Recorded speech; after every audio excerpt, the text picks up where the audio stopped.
Hi అండి. ఈ రోజు పప్పు బిళ్ళల రెసిపీ మీకు చూపించబోతున్నాను. ఈ రెసిపీ చేసేది ఎవరో కాదు, మా అమ్మ. మీకు అన్ని ఇంగ్రీడియంట్స్ చూపించి రెసిపీ చేస్తుందండి, చూడండి. హాయ్ అండి. పప్పు బిళ్ళకు కావాల్సిన ఇంగ్రీడియంట్స్ చూపిస్తాను రండి. బియ్యపిండి అండి, ఒక గ్లాస్ తీసుకున్నాను. ఒక పావు తీసుకున్నాను. శనక్కాయ పప్పులండి, వేయించినటివి. మామూలు పప్పులండి, ఒట్టిమిరపకాయలు, నానబెట్టిన శనగబెడలు, పచ్చి కరివేపాకు,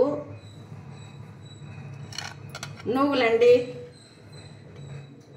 కావాల్సినంత ఉప్పు వేసుకోవచ్చండి. ఈ మూడింటిని మిక్సీ చేసుకొని వస్తాను.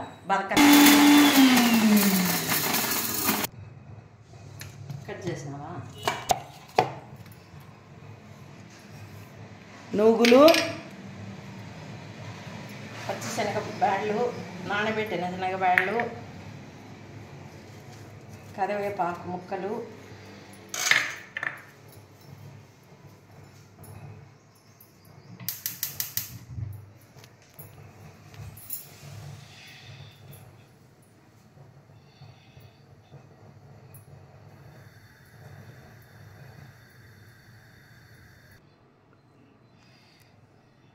కాంచిన నూనెను ఒక గంటెడు వేసుకోవాలండి. కొద్ది కొద్దిగా నీళ్ళు వేసుకుంటూ పిండి కలపాలండి.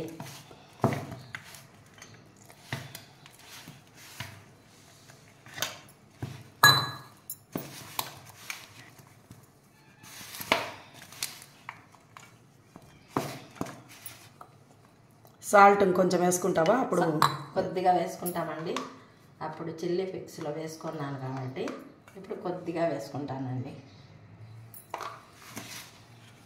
అంతా ఉంటలాగా అంతా ఈవెన్గా కలుపుకోవాలండి పూర్తిగా. ఈ విధంగా పిండిని తడిపి పెట్టుకోవాలండి. చేసేదానికి ఈజీగా ఉంటుంది కాబట్టి ఇట్లా వంటలు చేసి పెట్టుకోవాలండి.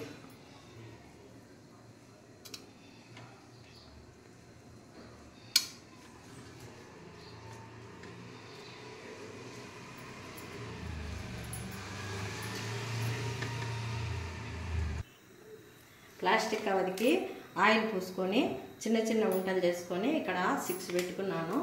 వీటికి ఇంకొక ప్లాస్టిక్ కవర్కి ఆయిల్ పూసుకొని ఇట్లా వీటిపైన పెట్టేసుకొని చిన్న చిన్న గిన్నెతో ఇట్లా వత్తేస్తే నీట్గా రౌండ్గా వస్తాయండి.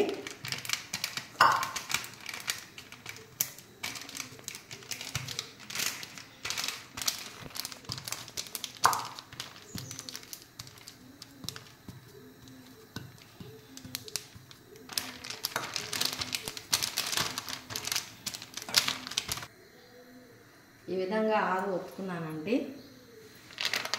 ఒక్కొక్కటి ఆయిల్లో వేస్తాము.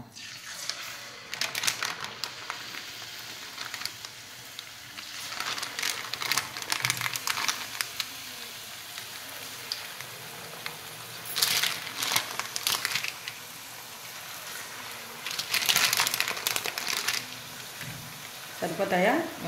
6 సరిపోతాయమ్మా? చాలు చాలు సరిపోతాయి.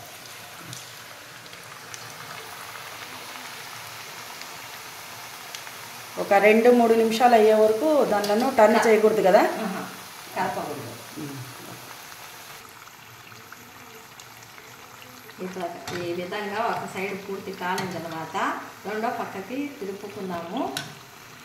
ఇంతకుముందు చేతితోనే వచ్చేవాళ్ళము, ఇప్పుడు చిన్న గిన్నె తీసుకొని ప్రెస్ చేసుకుంటున్నాము. వేగిపోయాయి. టిష్యూ పేపర్ లెక్క తీసుకుందాము. మళ్ళీ కొన్ని వేసుకుందామండి.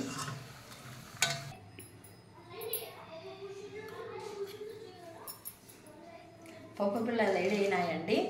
ఈ విధంగా చేసి పెట్టుకుంటే చిన్నపిల్లలు ఉండే ఇంట్లో ఒక 10 డేస్ కానీ 2 వీక్స్ కానీ నిల్వ ఉంటాయండి. ఈ రెసిపీ నచ్చినట్లయితే మా ఛానల్ని లైక్ చేయండి, షేర్ చేయండి, సబ్స్క్రైబ్ చేయండి. బాయ్.